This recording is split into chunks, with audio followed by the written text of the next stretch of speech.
बड़ी खबर, CBI red पर मनीष सिसोदिया का एक ताजा ट्वीट आया है और उस ट्वीट में उन्होंने कहा है कि दिल्ली की एक्साइज नीति जो है वो देश में सबसे शानदार है। मनीष जी बोल रहे हैं एक्साइज नीति को लेकर मेरे ऊपर सीबीआई का छापा पड़ा है, लेकिन हम आपको बता दें वो ये कह रहे हैं कि दिल्ली के एलजी पर मनीष सिसोदिया एक तरीके से निशाना भी साध रहे हैं और कई और बातें भी यहां पर कह रहे हैं और ये कह रहे हैं मनोज जी कि बेस्ट है, ये नीति भी बेस्ट थी।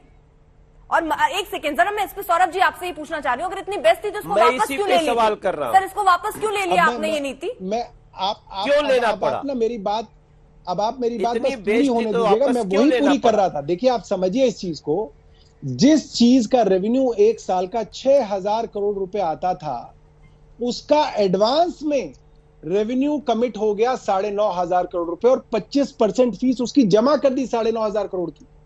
अब क्या हुआ, जब आपकी शॉप्स खोलने का टाइम आया 17 नवंबर को, तो 17 नवंबर से 2 दिन पहले यानी कि 15 नवंबर को एलजी साहब ने एक नया कानून ले आए, नया ऑर्डर ले आए कि दिल्ली के 40% एरिया के अंदर मैं शराब की दुकानें नहीं खुलने दूंगा, कि वो अनऑथराइज और नॉन कंफर्मिंग एरिया जिसमें पहले शराब की दुकानें नहीं होती थी, जिसके कारण वहां पे नकली शराब बिकती थी और एक्साइज ड्यूटी का लॉस होता था। अब हुआ क्या ये समझिए, जिन लाइसेंसीज ने 9,500 करोड़ रुपए की बोली लगा दी 100% एरिया के लिए, आपने उसका 40% एरिया कम कर दिया, वो सारे के सारे लोग सौरभ जी जो बात आप कह रहे हैं वही उन्होंने ट्वीट करके मनीष सिसोदिया ने भी कहा है कि एलजी की वजह से करोड़ों का नुकसान हो गया।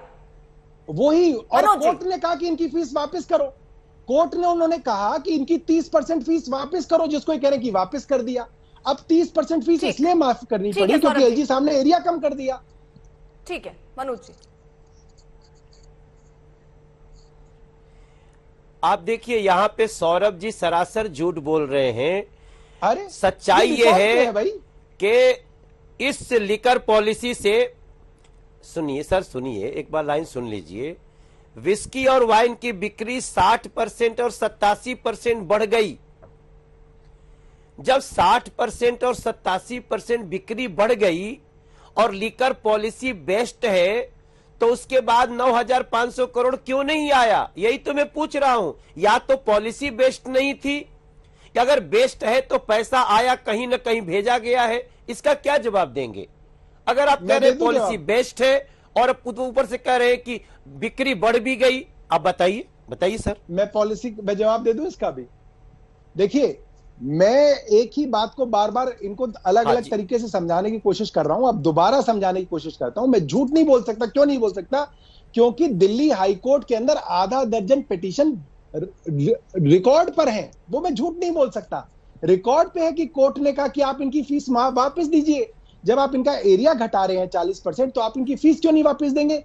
कोर्ट ने आदेश दिया दिल्ली सरकार को और वापस दिया। अब जब आपने उनकी फीस 30% वापस कर दी तो आपका रेवेन्यू गिर गया, मगर क्योंकि आपने ऑलरेडी उनसे फिक्स कर दिया था कि आप शराब कितनी भी बेचे, आपको जो फीस देनी है लाइसेंस वो फिक्स कर दी थी सरकार ने 9,500 करोड़ रुपए। अब वो कोर्ट ने कम कर दी, तो अगर वो विस्की और वाइन ज्यादा भी बेच रहे हैं तो उससे सरकार तक वो पैसा नहीं पहुंचेगा क्योंकि उनकी फीस तो फिक्स्ड है और कोर्ट ने वो फीस कम कर दी।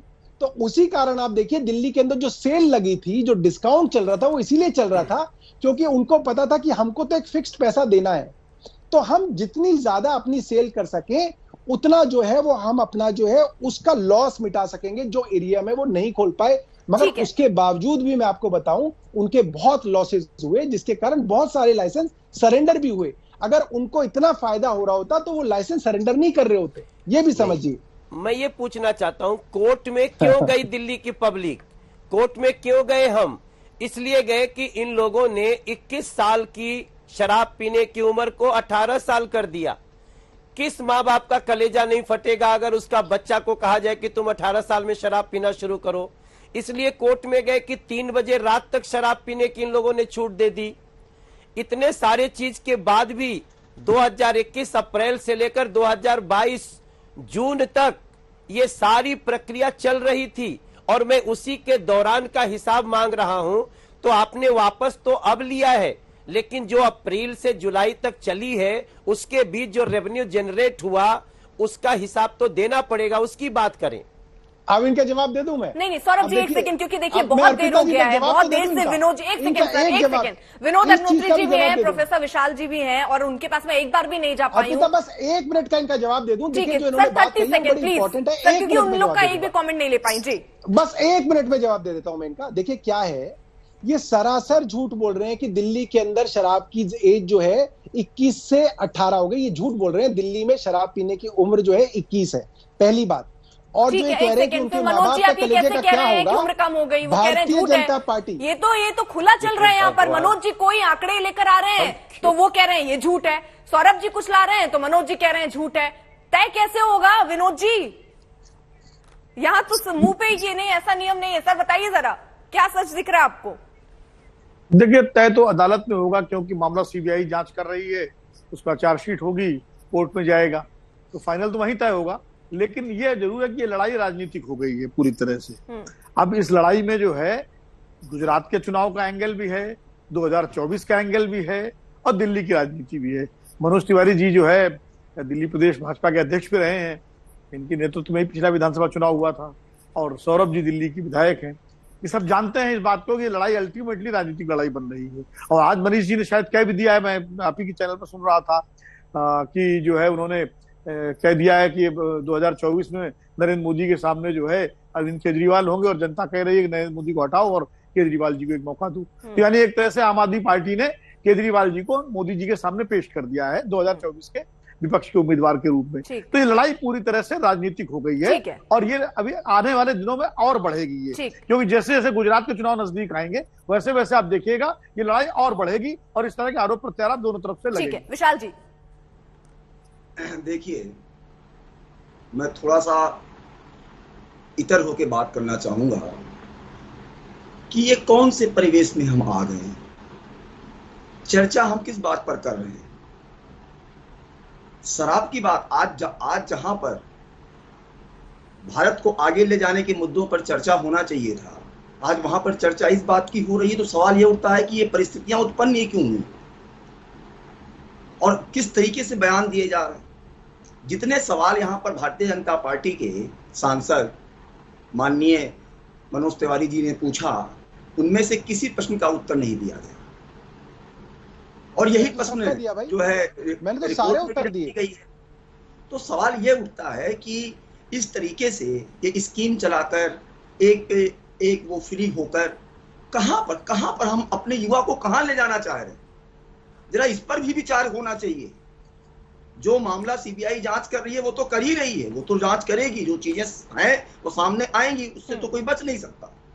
लेकिन सवाल ये उठता है कि हम अपने युवा को क्या दे रहे हैं। हम इस दिल्ली जो हमारी देश की राजधानी है, हाँ। हम उसको क्या दे रहे हैं? युवा जो हमारा इंडिया का ही नहीं विश्व का सबसे बड़ा डिविडेंड है, इसके कंधे पर हम 21वीं शताब्दी में भारत को विश्वगुरु बनाना चाह रहे हैं। हम आज उस युवा को क्या दे रहे हैं? ठीक है, बहुत ही चिंतनीय बात है ये, और इस पर ये संवेदनशील मुद्दा है। नीतियां बनेगी बहुत अच्छी। अर्पिता, मैं एक बात बता दूं। बिल्कुल सौरभ जी बोलिए। ठीक है सर। अर्पिता जी, मैं एक बात बता दूं। देखिए अर्पिता जी, मैं जो बात कह रहा हूं, पिछले कुछ दिनों से ये मतलब दिल्ली में चीजें ये चल रही थी, ये क्या है? क्या हम इसी के लिए 21वीं शताब्दी में आए हैं? और जो सवाल है, जो सीबीआई जांच कर रही है, वो तो सच सामने आएगा। जो भी होगा वो तो जो है मामला सामने आएगा, तथ्यों के आधार पर निर्णय होंगे।